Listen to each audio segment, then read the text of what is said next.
Hey guys, welcome to another episode of Dunn and Dunn. I'm Marcus Dash here with my co-host, blocky tight end legend, Jason Dunn. JD, how you doing, buddy? What's up, my brother? How you doing? You doing all right today?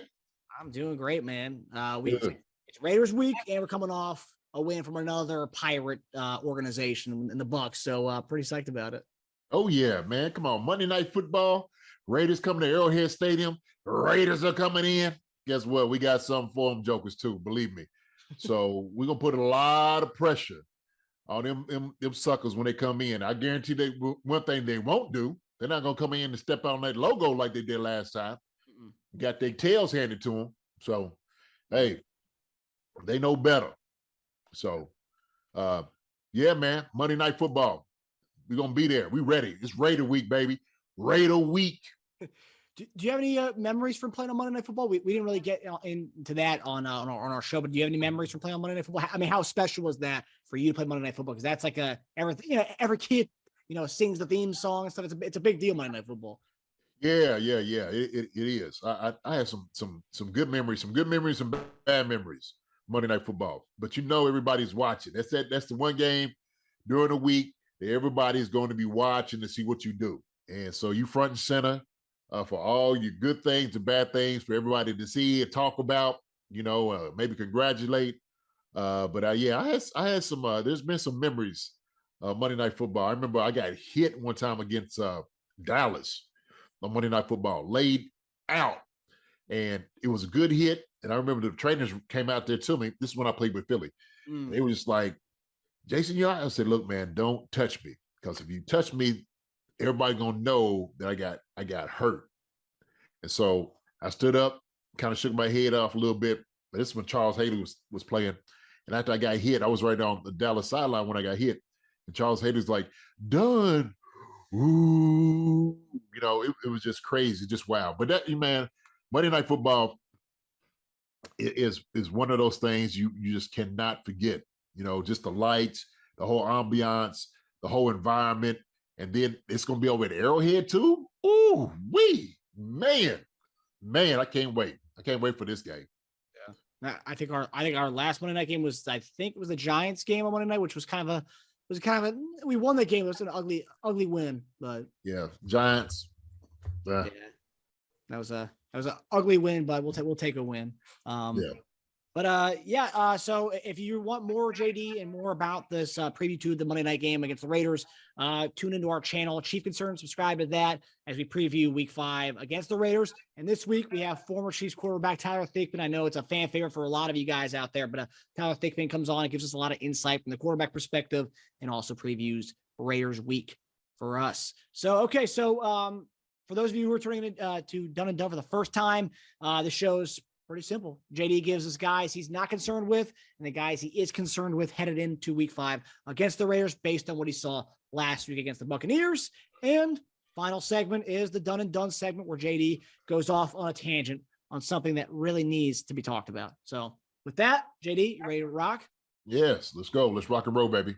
All right. So we'll start off with a player you are concerned with as we look to week 5 against the Raiders. Who is one guy or position group you're concerned with based on what we saw against the Tampa Bay Buccaneers?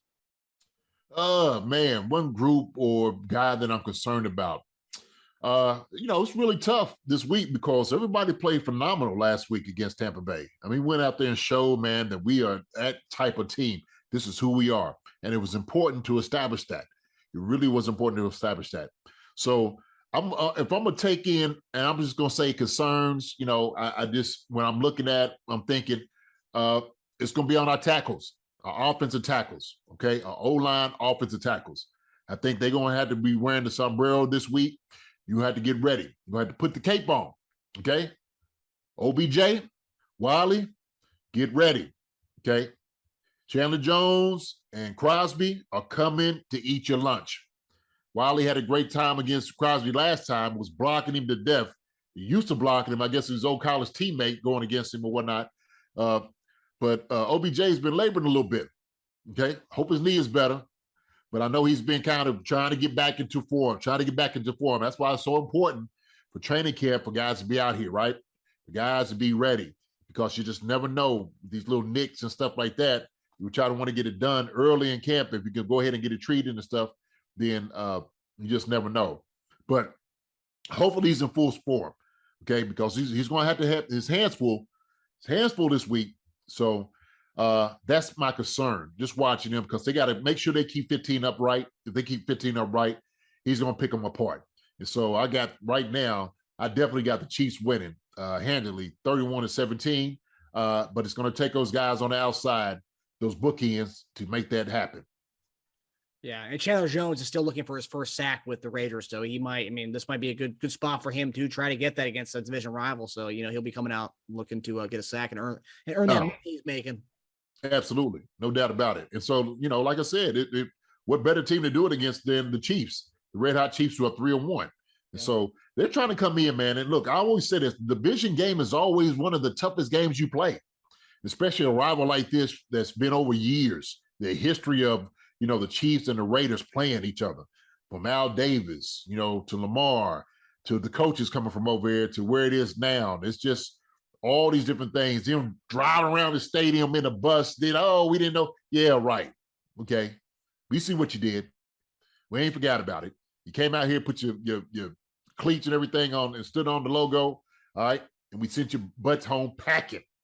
So let's do it again come Monday night. Yeah. And ironically, the guy who ends up stepping on our logo in the middle of the field, the Arrowhead, ends up getting traded in the offseason. So, that's what happens. And we dominated that game when they did that, when they stomped on the logo. So, don't do that, unless you're gonna get shipped out. Well, they say you play stupid games, you get stupid prizes or something like that. Isn't it how some of that stuff goes? Yeah. I don't know. So yeah, that's what they got. They got that. Okay, you get people fired doing things like that. That's why they had to let him go. Yeah, 100%. Okay, so the next one is player you're not concerned with. So after that, what we did to Tampa, I'm sure there's a lot of guys you're not concerned with based on the play against the Buccaneers. But as we look to Week 5, who's a player or position group that you are over the moon and so excited about and not concerned at all about? So position group I'm not really concerned about, over the moon with. The tight ends. Let me talk about my guys for a second, okay? Let me talk about my guys, all right? My brothers, okay? What's the guys in cleats, skyscraper in cleats, okay? Travis Kelce, Noah Gray, Jody Fortson, okay? I'm not concerned about these guys. These are guys that are going out there every week and are performing. Travis, still the best tight end in the league, doing his thing. He's cooking everybody he comes up against. He's making everybody look silly. He's doing it all, scoring touchdowns, getting monster blocks. He's doing an incredible job taking care of business. So we know he's going to do it again, okay? Get busy out there. Okay, Kels? Noah Gray, my man. Hey, I've seen you putting your head in, making the blocks, brother. Keep doing your thing, all right? You've been impressive. I like everything that you're doing out there. Keep going. You'll be all right. Got your touchdown last week. I said we're looking at 15 touchdowns from the tight end group. That's what I said. We're looking at 15 to 20 touchdowns for the entire tight end group. Y'all guys are on pace, man. I know what you got. I know what y'all about. I'm a tight end. I'm one of the guys. So I know what you got in you, okay? I never had to worry about you dudes, but I'm going to make sure I'm putting it out here right now. It's going to be known. Jody Fortson, woo, my man. Hey, here we go. A little dance you be doing out. Yeah, baby. Hey, go get you another one this week.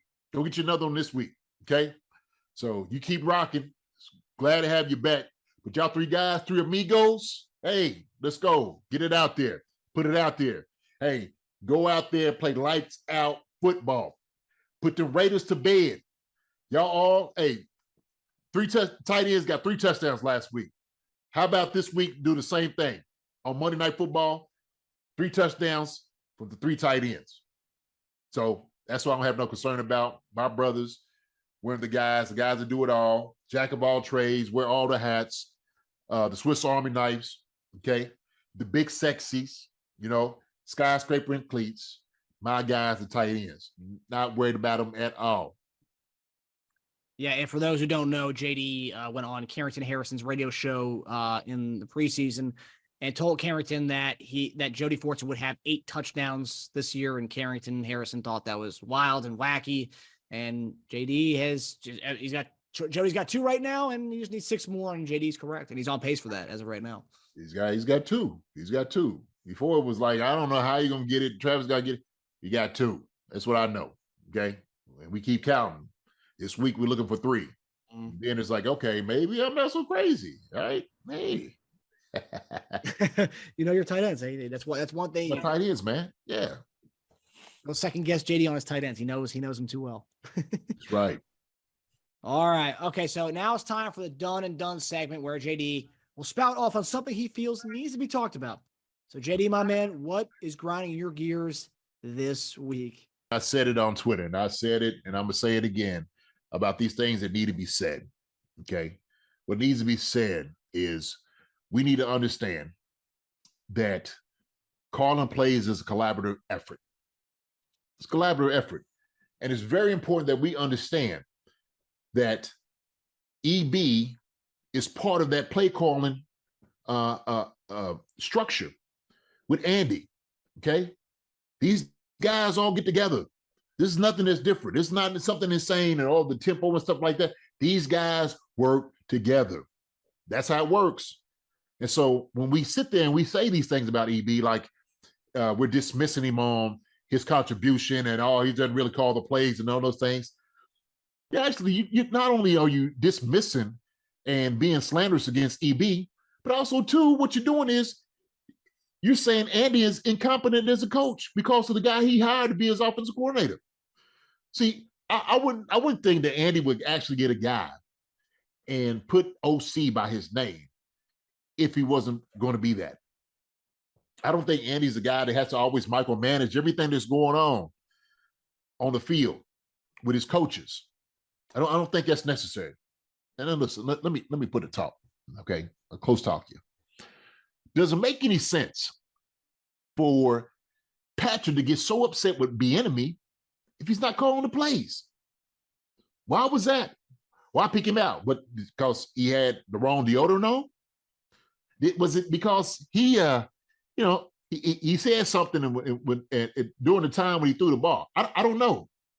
It's the same thing like you were talking about. Hey, it looked different because Nagy is sitting by Patrick Mahomes on the sideline. What? Well, last time I checked, he's a quarterback coach. Where's he supposed to sit? Is he supposed to be over with the trainers or getting water for the players? How about he's out there with the kickers? Okay, talking to Townsend and those guys. What is he supposed to do? That's his job. He's supposed to be right there with Patrick. And look, I get it. We don't see everything on camera. We're not. We get little clips and pieces during these times of what goes on the sideline. But let's not just go ahead and pretend like we all are wearing headsets and we know who's calling the plays. And I know the tempo and I know the uniqueness of stuff. And I know it's ridiculous because these are not how these things work. Okay? The man was hired for a job. Let's be happy for why he hired for a job. Can you imagine being ran off from doing your job and being successful? Can you imagine that? That's just crazy to me. So let's support all of them. Regardless of who's calling the plays, let's support them all. Let's not tear down one and hold up other by saying, oh, it was this time, it was a good time, so it's Andy, bad time, it's EB. Hey, they're all in this together. And they will tell you that. So we need to understand that, okay? So before we get into talking bad about one person or another person, okay, let's just realize that they got Chiefs on their logo. This right here is what matters. That right there matters. And we need to understand that. Let's talk, celebrate, support them, okay? Let's not tear down anybody. Let's go win a Super Bowl, keep the thing rolling, okay? Support all the guys and all the coaches, wherever it is that you may think of stuff like that. Stay with them, all right? Because they're going to need you, okay? They're going to need you. So be good fans. Be good people to each other, all right? So that's the thing that grinds my gears this week. We got to get past it, man. Let's do the right thing with each other. That's just good advice, regardless on topics, whether it's Chiefs or anything. That's just good advice across the board there, JD. So I appreciate the wisdom bestowed upon us this week. I will say this conversation where JD's talking about, the play calling duties and all that stuff. We have a good conversation about that with Tyler Thigpen, who provides even more added insight to what JD's saying from a quarterback's perspective, as far as the play calling duties, who you're sitting with, who you're conversing with. I mean, obviously your QB's coach is going to be with the QBs as a tight ends coach is going to be with the tight ends. I mean, that's kind of common sense. I don't know why people even suggest otherwise. Sometimes people got to make a topic or a mountain out of a molehill. And sometimes what you do is unwillingly or willingly keep up with the narrative that may not necessarily be true. And so you may be doing undue harm by continuing to spread rumors about whatever it is. And you seeing something and it was over here and the play caller was that. And I see, you always see that little meme with the one guy with the little thing, he's trying to put the little thing together in the back and he's trying to figure it out like conspiracy theories. Leave it alone, man. Let these guys win. Let them win. Shoot. Let them win. Yeah. Support them. 100%. Yeah. I think it just sometimes people just look for controversies and things to talk about. And after a handed win against the Buccaneers, against the team that dominated us in the Super Bowl, we still want to be like, oh, definitely Andy called plays this week. It just felt better. It's like, okay. And who cares? Right. Shoot. They won. Okay. Suckers won. All right. And it was collaborative effort. Yep. 100% collaborative effort. Yep. You heard it here first, folks. Collaborative effort. And, just we're all one team. It's all about KC in the end of the day. It's all about the logo. So don't question it. But this week is about the Raiders. It's Raider week. Raider. We're going to get them suckers. We're going to get them. Monday Night Football, man. We're coming in and dot that I. Woo! We're going to dot that I, baby. That's what we're going to do. Yep. It's our Raiders week. And as JD said, it's Raiders weekend. We preview the whole game with former Chiefs quarterback Tyler Thigpen on Chief Concerns. Subscribe. And if you want more information about Chief Concerns, please visit our website at chief-concerns.com. And we'll see you guys next week on our next installment of Dunn and Dunn. See you guys next time. Thanks for watching this video from the team at RGR Football. Click these videos to see more and subscribe to RGR Football.